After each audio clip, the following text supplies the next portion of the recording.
Supplementary list বেরোনোর পর জেলায় জেলায় উদ্বেগ। বাগদায় 47 জনের নাম বিচারাধীন, মানে একটি বুথে।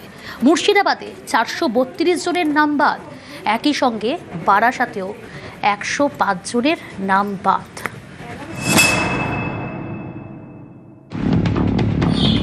দুঃখ বলা যাবে কি কাছে? আমি 20 বছর তোমার ভোট দিয়েছি।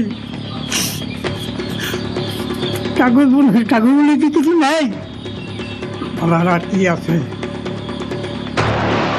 ইনি আশুতোষ বিশ্বাস, বয়স 72। সাপ্লিমেন্টারি ভোটার তালিকা থেকে নাম বাদ যাওয়ায় মতুয়া সম্প্রদায়ের এই বাসিন্দার চোখে জল।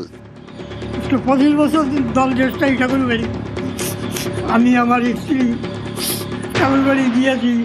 উত্তর 24 পরগনার বাগদা বিধানসভা আসন, এখানে মতুয়া ভোট বড় ফ্যাক্টর। এই বাগদার হেলেঞ্চা গ্রাম পঞ্চায়েতের মধ্যে পড়ে মণ্ডপঘাটা। এসআইআর পর প্রথম ভোটার তালিকায় এখানকার 127 নম্বর বুথে 47 জনের নাম ছিল বিচারাধীনের তালিকায়। সাপ্লিমেন্টারি লিস্টে 47 জনেরই নাম বাদ গিয়েছে বলে অভিযোগ, যার মধ্যে অনেকেই মতুয়া। আমার ভোট তো কাটা গেছে, সব প্রমাণপত্র তো আমার যা ছিল আমি সবই দিয়েছি। বড় ছেলে ভোট আছে, ছোট ছেলে ভোটটা কাটা গেছে, তাদের পাসপোর্ট এসি কার্ড সবই আছে, তাও ভোট কাটা গেছে। 92 সালে ট্যাক্স কাটিয়েছি, ঘর পেয়েছি 13 সালে, সেটা দেখাইছি। এখন যদি আমার ভোট কাটিয়ে দেয় তাহলে আমার কিছু বলার নেই। আমার বাড়িতে 6টা মোট, 5টা কেটে দিয়েছে আগেই, আর আমার ছেলে বিচারে নিয়ে হ্যাঁ কেটে দিয়েছে, একটা ভোটও নেই। এখন কী করবো তাই তো ভাবতেছি, কী করবো।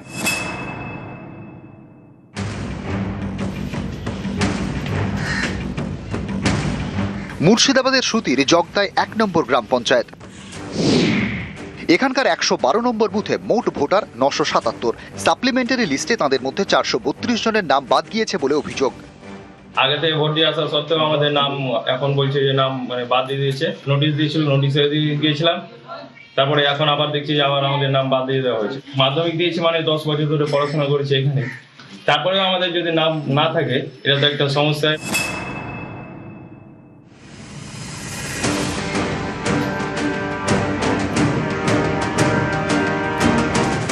উত্তর 24 পরগনার বারাসাতে 262 নম্বর বুথ। স্থানীয়দের দাবি, এসআইআর পর প্রথম ভোটার লিস্টে এই বুথের 191 জনের নাম ছিল বিচারাধীন।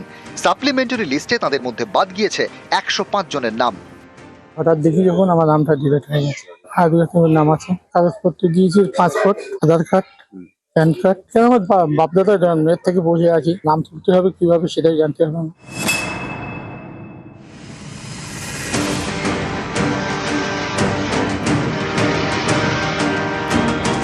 উত্তর 24 পরগনার উত্তর বারাকপুর পুরসভার 4 নম্বর ওয়ার্ড। এখানকার দেবীতলার বাসিন্দা সুজয় রায়। তাঁর দাবি, 28 বছর বিএসএফ এ ছিলেন। এসআইআর এর সময় সমস্ত নথি দিলেও সাপ্লিমেন্টারি লিস্ট থেকে তার নাম বাদ গিয়েছে। দেশের সেবা করেছি, ডিফেন্সে চাকরি করেছি বিগত 28 বছর ধরে। আমার সমস্ত ডকুমেন্ট দিয়েছি এবং সেন্ট্রাল গভর্নমেন্টের যে পিপিও হয় সেই পিপিও দিয়েছি।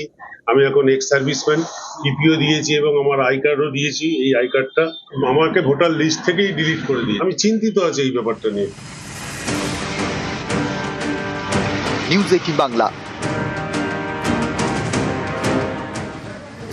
সাপ্লিমেন্টারি লিস্ট, কারোর নাম বাদ, কারোর নাম আবার বিচারাধীন, অথচ ডিউটি পড়েছে ভোটে। আর এ নিয়ে বিতর্ক।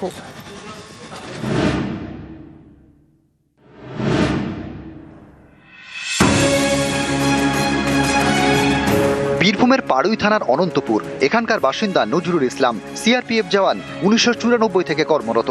পরিবারের দাবি, এসআইআর এর পর প্রথম ভোটার লিস্টে তার নাম ছিল বিচারাধীন, পরে সাপ্লিমেন্টারি লিস্ট থেকে নাম বাদ। সেই জওয়ানই এখন ভোটে ডিউটি করছেন মালদায়। কিভাবে গেছে ওটা তো আমরা বলতে পারবো না, তো সরকারি আন্ডারে চাকরি করে সিআরপিএফ, এটা আমাদের লজ্জার বিষয়। যাই 20 বছর থেকে চাকরি করে ওর নাম বাদ। সরকারি দেখবো, আমার কি দেখবো, আমার আপনাদের হাতে না এটা, তাহলে আমাদের মতো লোকে কিছু মনেই করবে না। এটা সরকার ভুক্তি যদি 20-25 বছর গেছে, তাদের যদি বাদ দিয়ে দেয়, তা আমাদের মতো আনপাবলিক দিকে কি মনে করবে।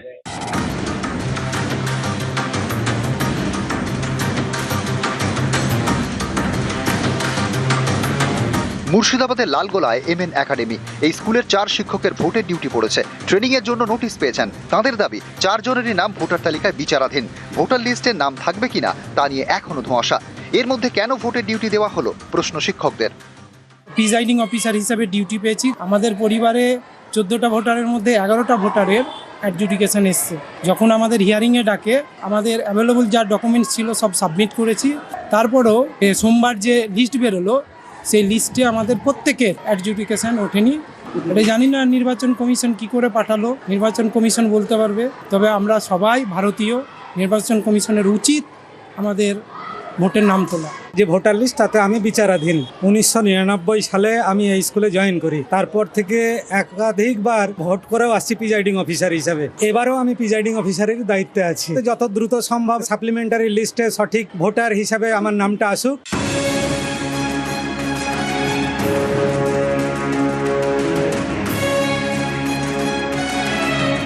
বাঁকুড়ার ইন্দাসের শিমুলিয়া এখানকার বাসিন্দা আব্দুল হাই।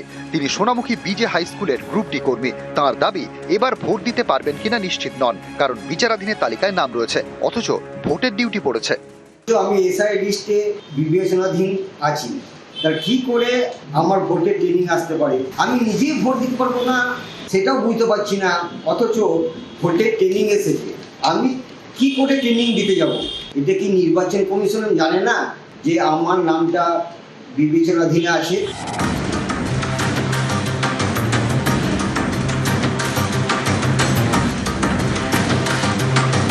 হুগলির খানাকুলের বাসিন্দা মুন্সি সাদিকুল করিম উত্তর 24 পরগনার শাসনের গোলাবাড়ি পল্লীমঙ্গল হাই স্কুলের শিক্ষক। আবৃত্তি করেন, ভোটার তালিকায় তার নামও বিচারাধীন, অর্থাৎ নাম থাকবে নাকি বাদ যাবে তা এখনো নিশ্চিত করে বলা যায় না। এরই মাঝে পড়েছে ভোটের ডিউটি। কারণ 94 সাল থেকে আমি ভোটার, 99 থেকে আমি শিক্ষকতায় যুক্ত হয়েছি। হঠাৎ করে এবারে এসআইআরে দেখলাম শুনানিতে ডাকা হয়েছে। আমি গেলাম, আমার নথিপত্র পাসপোর্ট যা দেবার সমস্ত কিছু আমি দিলাম। 28 তারিখ তো যখন ফাইনাল লিস্টটা বেরোলো, তখন দেখলাম যে আমাকে বিচারাধীনে রাখা আছে। আমাদের বাড়ির সকলেই কিন্তু বৈধ, সেখানে আমি কি করে অবৈধ হতে পারি, কোন যুক্তিতে? নিউজ 18 বাংলা। আরামবাগ মেডিকেলে 111 জন চিকিৎসক, তার মধ্যে 34 জনকে ভোটের ডিউটি দেওয়া হয়েছে। এত ডাক্তার ভোটের কাজে গেলে চিকিৎসা পরিষেবা লাটে উঠবে, আশঙ্কা, উদ্বেগ প্রকাশ হাসপাতাল কর্তৃপক্ষের।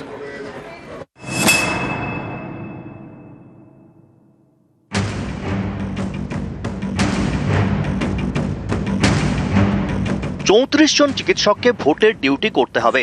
নির্বাচন কমিশনের এই চিঠি পেয়ে চিন্তায় পড়ে যায় আরামবাগ মেডিকেল কর্তৃপক্ষ।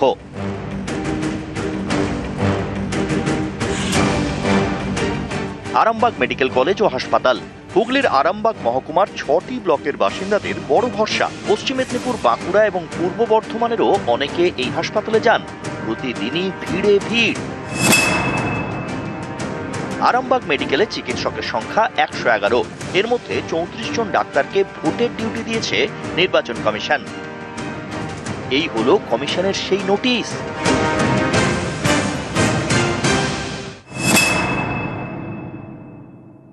তো এত বড় একটা মেডিকেল কলেজ, এই মেডিকেল কলেজটার মধ্যে যদি সাধারণ মানুষের পরিষেবার ক্ষেত্রে একটা ঘাটতি তৈরি হয় এই ইলেকশন টাইমে, আমার তো মনে হয় এটা একটা বিরাট বিগেস্ট ইস্যু হয়ে যাবে সাধারণ মানুষের ক্ষেত্রে পরিষেবা পেতে।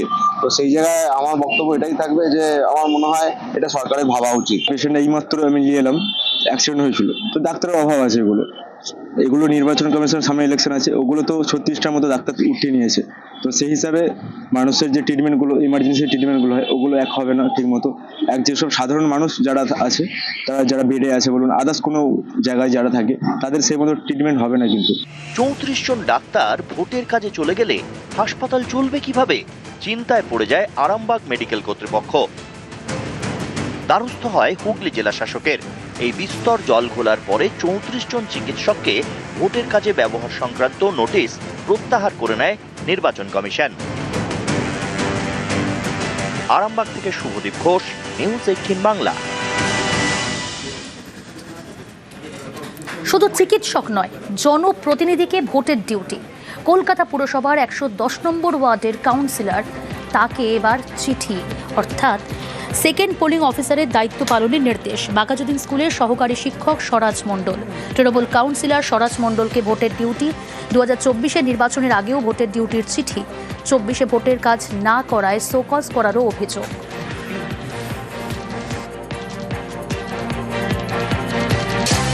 28 দিনে আমাকে এই ধরনের একটা ইলেকশন ডিউটি দিয়ে চিঠি পাঠানো হয়েছে। এখানে ইলেকশন কমিশন বলছে নিরপেক্ষ, সেখানে কি করে তারা একজন দলের পৌর প্রতিনিধি, কাউন্সিলর একজন, কলকাতা কর্পোরেশন নিরপেক্ষতা কিভাবে বজায় রাখে যে আমাকে ডিউটিতে ফেলে না। দলকে আমি জানিয়েছি, আমি মেল করে দেবো আজকে যে আমি একজন দলের কাউন্সিলর, ভেবে দেখবার জন্য যে আমার সত্যি মনে হয় ডিউটি করা ঠিক হবে না।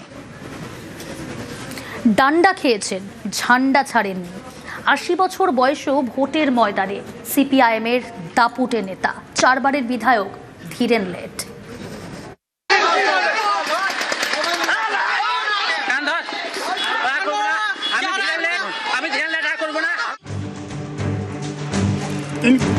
জিন্দাবাদ, বামৈক্য জিন্দাবাদ। 2015 অভিযোগ সিপিআইএম এর মিছিলে যাওয়ায় তাকে কান ধরে ওঠবস করানো হয়েছিল। শুধু ওঠবস নয়, মারও খেতে হয়েছিল। ডান্ডা খেয়েছেন, তবুও লাল ঝান্ডা ছাড়েননি। আমরা একটা মিছিল করছিলাম, এই শেষের দিকে আক্রমণটা করে। এই ঘৃণ্য চক্রান্তটা পুলিশের মদতেই হয়েছিল। পুলিশ আমাকে সাহায্য করে না, আমাকে রক্ষা করার কোনো পরিকল্পনা করে না। তাদের যে তৃণমূলের যে নগ্ন চেহারা, সেই চেহারার বহিঃপ্রকাশটা ঘটেছে। আমার মাথা ফাটিয়ে দিয়েছে, কানটা ফেটে দুভাগ হয়েছিল। আমাকে শপথ করায় যে আমি সিপিএম করবো না বা এই এলাকায় আসবো না। আজও আমার রাজনীতি তারা খতম করতে পারে না। আমি রাজনীতি করছি, আমি যতদিন সক্ষম থাকবো ততদিন সিপিএম পার্টির পক্ষে দাঁড়িয়ে বামফ্রন্টের কাজ করে চলবো।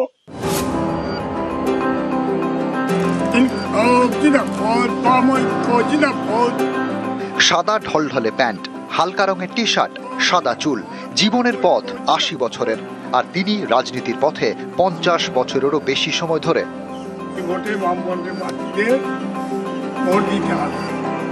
ধীরেন লেট সিপিআইএম নেতা, 1982 সাল থেকে টানা 4 বারের বিধায়ক, বীরভূমের ময়ূরেশ্বরের। কমরেডরা বলেন, প্রকৃত বামপন্থী ময়দান ছাড়েন না, শূন্য হলেও ছাড়েন না। এই দাবির পক্ষে বড় মুখ ময়ূরেশ্বরের এক সময়ের দাপুটে নেতা ধীরেন লেট। এখন তিনি ধীর হয়েছেন, কিন্তু আনুগত্য এতটুকু কমেনি। ভোটের আগে দলের ঝান্ডা হাতে তাই একাই প্রচারে নেমে পড়েছেন। সাইকেল নিয়ে ঘুরছেন পাড়ায় পাড়ায়, ডাক দিয়েছেন বাম ঐক্যের।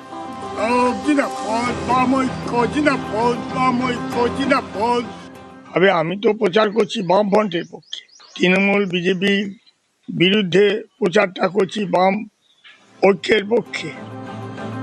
ময়ূরেশ্বরের পারুলিয়ায় বাড়ি, চাষবাস করেন, পেনশন পান, আর সারা বছর দলের হয়ে কাজ করে যান। আমি যতদিন সক্ষম থাকবো ততদিন সিপিএম পার্টির পক্ষে দাঁড়িয়ে বামফ্রন্টের কাজ করে চলবো। ধীরেন লেট সিপিএম পার্টির গর্ব, আমাদের বামপন্থীদের কাছে অনুপ্রেরণা। এখনও এই বয়সে এসে 75 প্রায় 80 বছর, 75 থেকে 80 বছর বয়স হতে চলল ওনার, এখনও সাইকেলে চেপে গ্রামে গ্রামে ঘুরে বেড়ান, মিটিং মিছিল সমস্ত কিছুতে এসে আমাদেরকে সাহায্য করেন এবং আমাদেরকে অনুপ্রাণিত করেন। ক্ষমতায় থেকেছেন, শাসক থেকে প্রধান বিরোধী হয়েছেন, প্রধান বিরোধী থেকে শূন্য, কিন্তু তিনি দল ছাড়েননি, ময়দানও ছাড়েননি, হাতে সেই লাল ঝান্ডা। ধীরেন লেট মনে করেন এখনো লেট হয়নি, ঘুরে দাঁড়ানোর সুযোগ এখনো আছে। তার জন্য লড়তে হবে, তাই প্রতিদিন তিনি ঝান্ডা হাতে মাঠে।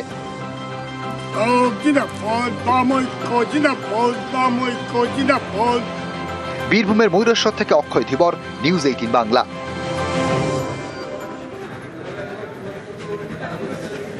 হাওড়ার দিকে নজর রাখি। হাওড়ার সাকরাইলে রামনবমীর মিছিল, ছবি দেখাচ্ছি আপনাদের। হাওড়ার সাকরাইল, সেখানে রামনবমীর মিছিল।